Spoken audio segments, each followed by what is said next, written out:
In the box 1-0. Live streams begin 1 hour before kickoff, and recommended desktop browsers are Mozilla Firefox and Google Chrome. You can also watch or listen on the go via the official Cardiff City app. For technical support, email Cardiff TV support at streamamg.com.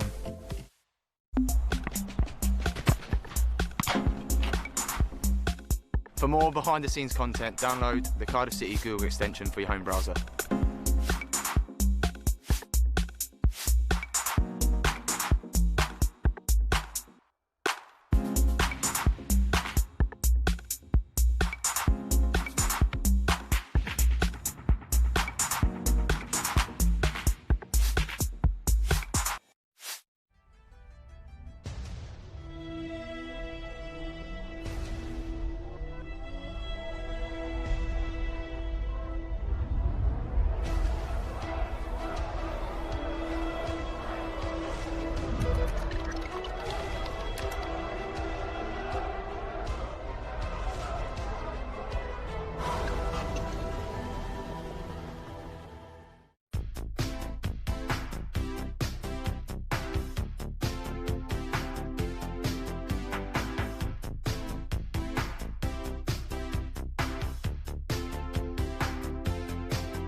To purchase a pass for live matchday coverage on Cardiff City TV, visit the official Cardiff City FC website.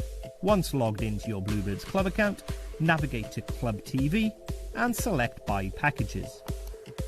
Select the pass you wish to purchase and click Buy Now. Next, fill in your payment details and click Submit Payment. Once your purchase has been successful, you will see this message. You can also check your purchase by clicking the Manage Your Subscriptions button. You now have instant access to live matchday coverage. Visit Club TV and select Live. Was 3 in the box 1-0. Live streams begin 1 hour before kickoff, and recommended desktop browsers are Mozilla Firefox and Google Chrome. You can also watch or listen on the go via the official Cardiff City app. For technical support, email Cardiff TV support at streamamg.com.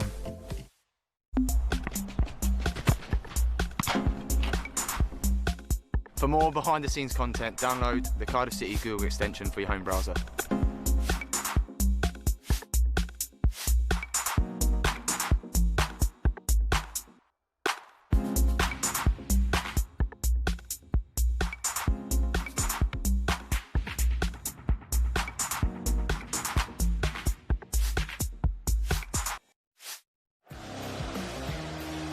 Welcome back to Cardiff City TV. Over the wall and into the goal! Cut back to Rolls, and Rolls fires home.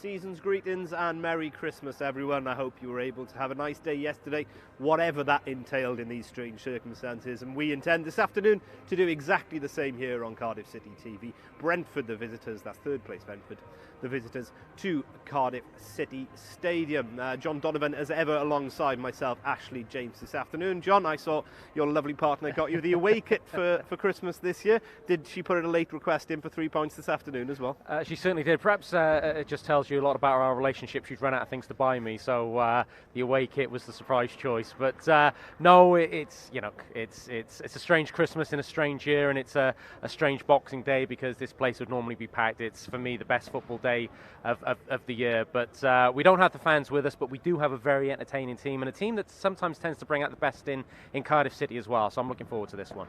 Absolutely. Cardiff last weekend emphatically beaten at Norwich. That's fair to say.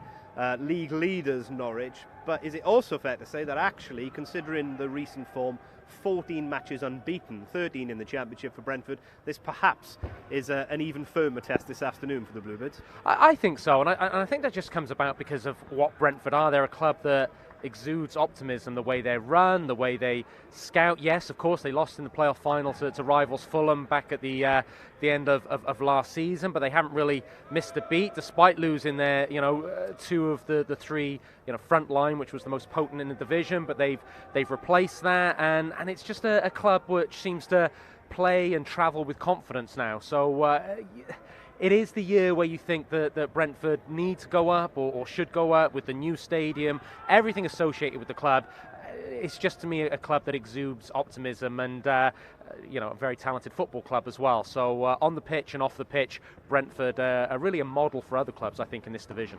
And in terms of the dynamics then on the pitch, pretty similar to what we faced in the Canaries last week. A slight variation in midfield. They play the holder instead of the 10. But in terms of the general dynamics, 3 in the middle of the park, attacking fullbacks who like to and can really get forward, 2 wide men who will come inside and cause problems in space there, and a usually lethal striker in front of goal, although Pukki didn't have the best of days against Cardiff last week, but didn't need to. He didn't need to. And you're right, and just going back to that Norwich game, I commented to you after the game, and I don't mean to be a Christmas killjoy, that I felt more despondent after that, almost than I did after the derby against Swansea, because I don't think Norwich necessarily had to get out of second gear to beat us. I thought they were very fluid. I thought they moved the ball. I think this Brentford team, their rotation of movement might be even better, and that's where I think Cardiff are slightly behind other teams at the moment. It's still Neil Harris. I give him credit over the last 12 months. I do think we've tried to change the way we play football, but those little, you use the word, Ash, nuances of rotating the players coming inside, fullbacks going beyond, midfielders pushing forward, just that rotation, which really Bournemouth started 5-6 years ago, and I always go back to that League Cup game where they showed a Cardiff City stadium that night how modern football should be played, and I don't think Cardiff City are quite there yet, so it's going to be a tough test this afternoon. Well, you mentioned it there. Cardiff do make changes to the starting 11 this afternoon after that defeat at Carrow Road. 2, in fact. Joe Bennett returns to the team at left back in place of Greg Cunningham, who drops to the bench, and Junior Hoylett returns. He came off the bench last week. He starts instead of Marlon Pack. So a reshuffle in the middle of the park, with Joe Rolls lining up alongside Will Vaulks in the middle, and Hoylett, Harry Wilson and Shea Ojo forming the attacking 3 behind Robert Glatzel. Quite frankly, Joe Rolls back where he should be and belongs, in the middle of the park. Yes. Again, the Joe Rolls number 10 experiment. Joe Rolls will always work hard for you. Joe Rolls will always put a shift in for this team, but he needs to be in an area where he feels comfortable, and he needs to be in an area where he can influence the game. The only reason, as I said to you last week, Ash, that I can see the point, particularly away from home, of playing Joe Rolls in that number 10 role is to press, maybe, because he does have the legs to press, a la Callum Patterson a couple of seasons ago. But I really don't think that's enough to make up for what you lose in the middle of the park. I think Joe Rolls is just nullified, and yes, alongside Will Vaulks, you do have legs, you do have athleticism, and again, the Bluebirds will certainly need that today. And more dynamism in the front 3, or the attacking 3 behind Glatzel. We haven't seen Hoylett in the starting lineup for a fair few weeks with that little knock, but it looks like it'll be him on the left. Ojo will then go and play on the right. And that puts an awful lot of pressure, doesn't it, on Harry Wilson, because against this Brentford team, you need him to have the intelligence to sit in space as the 10, but he's also going to have to drop in and make up a 3 at times in midfield there. But he's also then going to need to go and help Robert Glatzel and try and make runs behind and stretch this central defensive partnership. You called it right off camera, Ash. You said that to me, and I completely agree. Harry Wilson has got the talent to be a big player. He's been a big player in parts for Cardiff City since joining, but I would like him to have more consistency. This is the sort of game today where Harry Wilson could really leave his mark on it. Yeah, he's got a whole lot to do, because he's going to have to be defensively the extra body, the extra man in midfield, and track back and play in that middle third of the pitch. But also he's got to be the main Cardiff City player to dictate the game and get close to Glatzel and try and get into goal-scoring opportunities. So he's going to have to cover a lot of grass in that middle third and final third. He's going to have to get on the ball. He's going to have to dictate the game. He's going to have to be back behind the ball on occasions. I'm pleased to see Junior Hoylett back in. Sometimes you don't know what you've got till it's gone. I've said in commentary this year about Junior Hoylett, maybe he doesn't quite have the presence he did in that promotion season. But at the same time, when he's not in the lineup, you notice that we don't retain the ball quite so well. We don't win as many perhaps free kicks and throw-ins high up the pitch, because I think he does that very well. And of course, you've got the defensive side of his game, which will be critical today. So pleased certainly to see Junior Hoylett back in the lineup. Well, that's the team that Neil Harris has selected to go up against Brentford today, and now we can hear from what Neil Harris had to say just before Christmas when he spoke to the press and talked about the irony, actually, of this year having a little break heading into Boxing Day with no fixture in the midweek just gone. So to actually have a few days training in a smaller environment and actually with a smile on your face has been really enjoyable for them. I think without the pressure of a fixture every sort of 72 hours, we have literally had to hold them back today and probably the same again over the next 48 hours to calm them down before Boxing Day because they've played at that intensity the whole time. But it has been good to get back on the training pitch, I've got to be honest, and just maybe just come away from that the demand that a fixture that puts on everybody mentally and physically. A well-rounded team, Brentford. How they've progressed. They over the last 4 years probably, they've been a good footballing side under Thomas and Dean before him. But where they've progressed is to a defensively sound unit as well over the last 2 years. Obviously a team, they're on a long unbeaten run at the moment in good form from getting through to the semi-final of the Carabao Cup. So obviously we're mindful of that, and when we have to be at our best, we'd have to be better than we were at Norwich. Norwich, from what I saw the other day, are a cut above in the league this year. I've got to be honest. I thought they were better than Leeds last year, and I think the praise that Leeds took last year was immense. I think Norwich are better from what I've seen, watching them at the weekend, but then also watching their previous 5 games. But we know Brentford are going to be a good side as well. And we've seen Stoke recently, Watford recently, good sides. So we expect similar for Brentford. What I expect is my group after a week's I wouldn't say refreshment from a busy schedule, but having a quieter week, I expect to see more legs in my team this week. I think it's unfair to compare anybody in the division to Norwich, Watford and Bournemouth. None of them lost many players coming out of the Premier League last year. I think they probably would have expected to lose more players other than financial constraints. Swansea were better than us on the day, granted. Stoke, we were better than Stoke and beat them. Obviously played very well at Watford to win the game. I think a lot of those teams have been more consistent than us over the course of the season. From day one, have been more consistent. And that's obvious with the points totals. Teams, some of them just being slightly in front of us. Is there more to come? Yes. And you're right, Rob, there does need to be more to come than us, and certainly consistency is key. But also, when I look back at Saturday and however good Norwich were, we looked leggy, certainly watching it back. My assumption that after the game was correct, it looked like a game too far for us. When I take Kiefer Moore, Lee Tomlin, Joe Bennett and Joe Diosai Tutu, four players with all fantastic attributes out of my team, then I do believe there's going to be a bit of a gulf between the very, very best in the division. So getting everybody fit over the coming weeks will be vital for us to improve. But certainly consistency will be key for us in the second half of the season, as it was last year.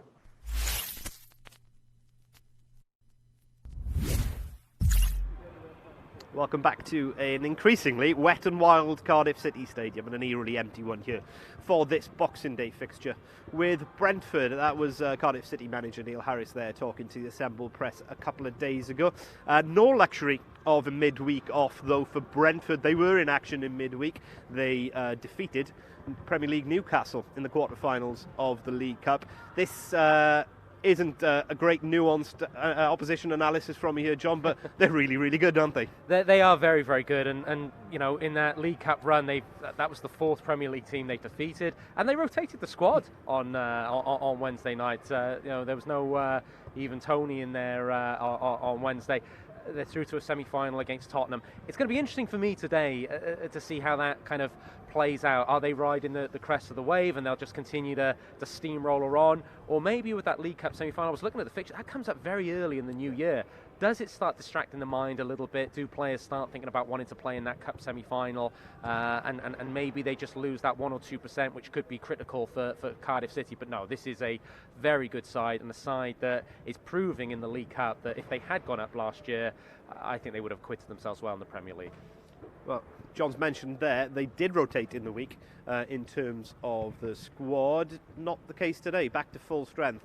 They've been missing a couple of key first-team players in recent league matches. Again, not the case this afternoon. So back comes Henrik Dalsgaard into the right-back position. He's missed the last two.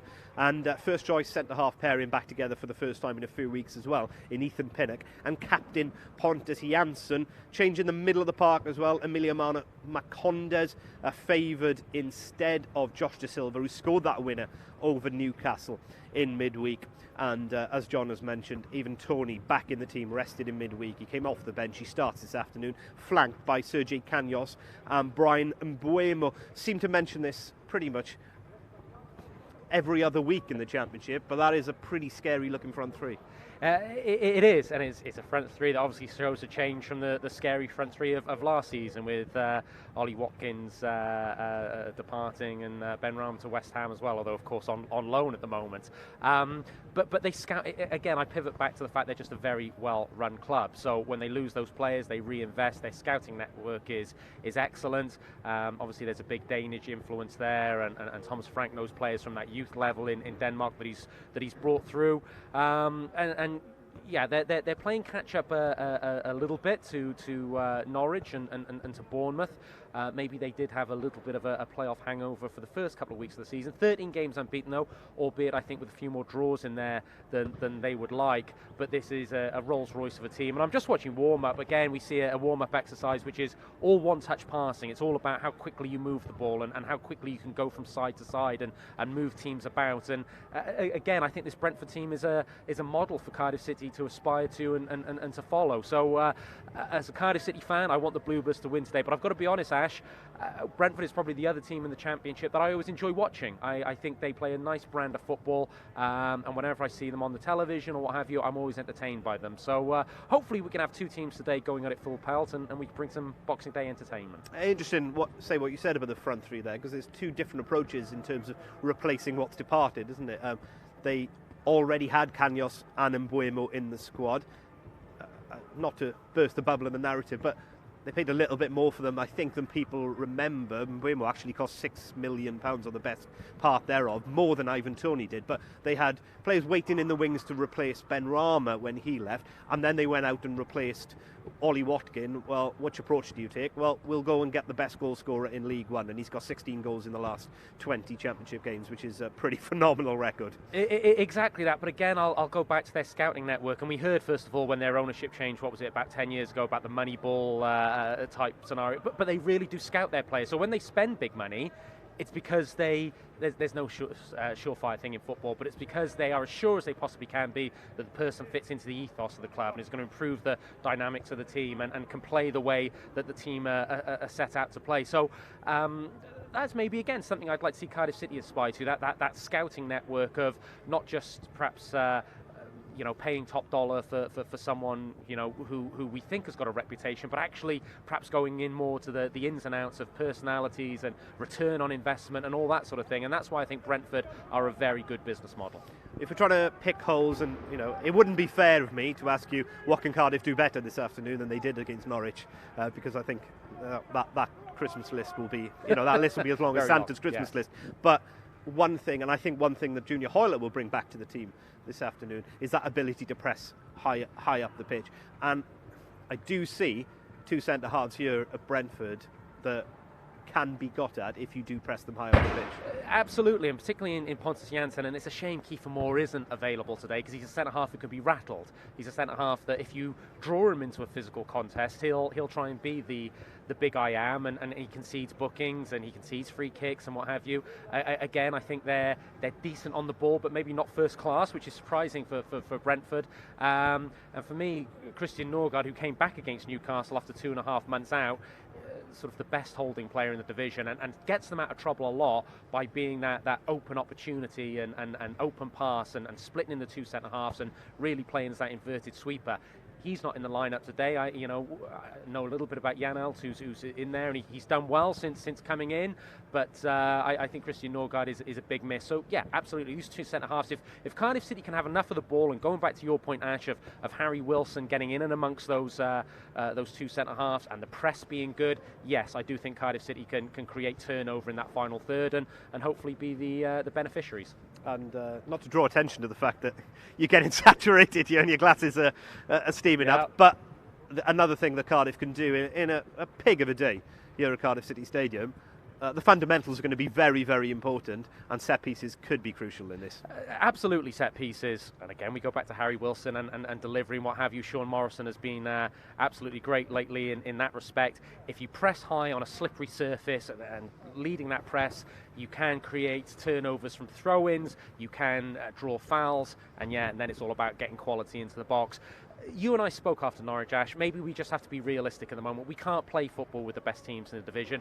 Perhaps us as Cardiff City fans, representing, we hope, other Cardiff City fans, perhaps it's just time to go back to the bread and butter of what Cardiff do well, get high up the pitch, put balls into the box, and let's see whether we can win a few games. Thank you very much. Sounds like a reasonable expectation from me. That's it from me and John ahead of today's game with Brentford. I'll be back in about 13 minutes time on commentary with Mark Denham for today's game. Just a reminder, if you are watching on YouTube, you need to switch over ahead of kickoff to the Cardiff City app or the Cardiff City website in order to watch this afternoon's game. I'd like to take this opportunity again to wish you all a very Merry Christmas, and hope you had a lovely day yesterday and a continued festive break. Next up, we've got an interview with Harry Wilson, who we've already identified as being a key player ahead of this one, and we'll be on commentary on the other side of these. Yeah, this year they'll be desperate to go one further, and I know they've lost a few players, but the players they brought in are more than stepping up for them. So yeah, we know what a difficult game it'll be. I think we've had a week to prepare for it, and I think they played last night against the Premier League opposition, so that would have been a difficult game for them. So we have to use that to our advantage, and try and get after and play at a high tempo, and make sure we don't give them room to show off their quality. If we want to get to where we want to be, we've got to beat the teams above us and the teams towards the top of the table. I think when we played Bournemouth early on in the season, I thought we did really well. Obviously got a draw in that game, but we could have on another day possibly nicked it. And then Norwich on the weekend, we weren't at the levels that we wanted to be at, but they were a top team. And Brentford are going to be the same, so we got to make sure we get back to the levels that we had against Bournemouth and get after them and not let them showcase the quality they've got all over the pitch. The team, we've been on a good run. I know we had a disappointing game against Swansea and then on the weekend as well, but five wins out of 7. I feel that any time in the Championship season is good going. So, I don't think we can complain too much of the way the last month or so has gone. And then, from a personal level, I think 3 goals and 4 or 5 assists at the minute, which isn't too bad. But I always want better and want more for myself. So, hopefully the second half of the season can produce that. I think in the Championship, when the games are coming thick and fast, you can't dwell too much on a bad result or a bad performance, because in 3 or 4 days' time you've got to go again. And if you're thinking too much about the last game, you're not going to perform in your next one. So we have our meetings and we talk about it the next day or the following day. But let me make sure we put it to bed and make sure we're right to go again in the next one, because a 46 game season, it's a long old season, and if you dwell too much on one defeat, you're not ready for the next.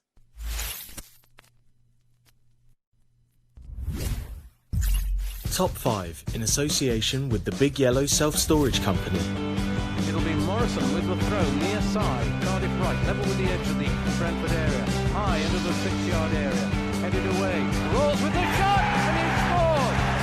Cardiff City 1, Brentford 0. Another 7 minutes and 40 seconds. Another set piece that Brentford have failed to deal with. 2 on their boat. It's a monstrous throw from Sean Morrison. It causes chaos. Zoho will chase, and as he got away from field, Zoho has scored for Cardiff! It's a brilliant finish from Kenneth Zoho, and he celebrates in front of the City fans, away behind that goal. He's been threatening it all afternoon, and Kenneth Zoho has silenced this Griffin Park crowd. Everybody around us is streaming out of here. Cardiff are celebrating. And it's his goal! The Bluebirds are back in the game and it's Matthew Moore with their press of the last 4 minutes. As a reserve goal, they fooled everybody there. I think everybody in the whole of Bristol Martin, everybody in the whole of Cardiff thought Lee Tomlin was going to hit that. Lee Tomlin had other ideas. Don't score to Marlon Pack. Marlon Pack runs onto it. It's a brutal strike.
For more behind the scenes content, download the Cardiff City Google extension for your home browser.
To purchase a pass for live matchday coverage on Cardiff City TV, visit the official Cardiff City FC website. Once logged into your Bluebirds club account, navigate to Club TV and select Buy Packages. Select the pass you wish to purchase and click Buy Now. Next, fill in your payment details and click Submit Payment. Once your purchase has been successful, you will see this message. You can also check your purchase by clicking the Manage Your Subscriptions button. You now have instant access to live matchday coverage. Visit Club TV and select Live.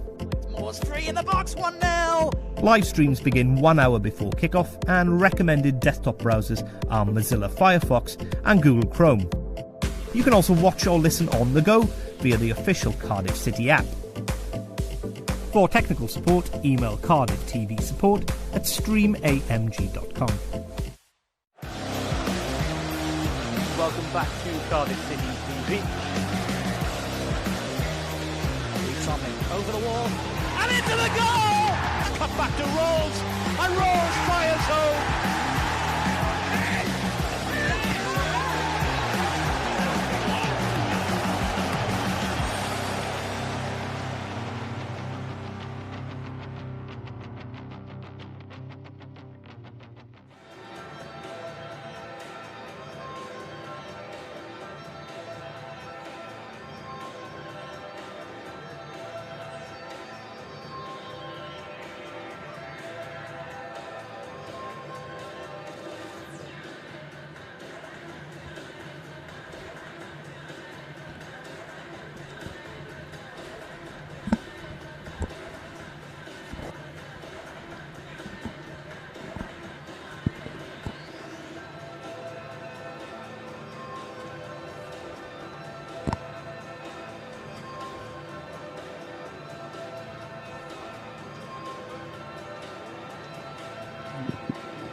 Season's greetings. Welcome to Matchday Live with myself, Mark Dem, and Ashley James today for the visit of Brentford this Boxing Day. It's a tough old fixture, as you'll have heard in the pre-match build-up to this one. Brentford unbeaten in 14, in fine form, and back to a somewhat worryingly looking full-strength side today, Ash. Yeah, they are indeed. Dispatched Newcastle United from the League Cup in midweek, as you say, Mark, and they rotated players in that, and they have rotated players in that competition this season. They balance in player minutes quite nicely as an organisation, and as you said, they're back to worryingly full strength today. So they finished the last league game, a 3-1 comfortable 3-1 win against high-flying themselves Reading, without any of the back four, the traditional back four, in the starting lineup. So two centre halves come back in today. First choice right back is back in, and also Rika Henry comes back in at left back and well rested. So they are for a team that have just lost away at the top of the table Norwich a week ago, this actually probably poses an even bigger test this afternoon. A good side, but Cardiff City have fared well against those sides in those playoff places so far this season. So fingers crossed today. A couple of key players back in, Junior Hoylett and Joe Bennett back in the starting 11 today. Two changes for Neil Harris's side, and that will just allow a bit more balance in the middle of the park as well, won't it? Having Junior just offering that width, Joe Rawls slotting into a more comfortable midfield role. I think you're right. I think Joe Rawls back in his natural position is key. We know he's a player who will give everything to the cause when asked to, but he isn't a natural number 10. So he will work his hardest and then he'll do what he can, but he isn't a natural fit in there. So having him back alongside Will Vaux in the middle of the park is key in terms of that balance. And I think what you've just mentioned there, I think what Junior Hoylett will bring you more than anything on the left-hand side is that ability to go and press a good football team high up the pitch, which is actually something that I think we really miss when he's not in it. We miss even more when Kiefer Moore's not in the team. So you're trying to overcompensate for the fact that the two best at doing that weren't available in recent games. So that is key, and it also allows you to play Harry Wilson as a number 10 this afternoon, and gives you that opportunity to go and give him a start against a very good team and a very good test in the position that he himself and many others feel is his best role. Two sides out.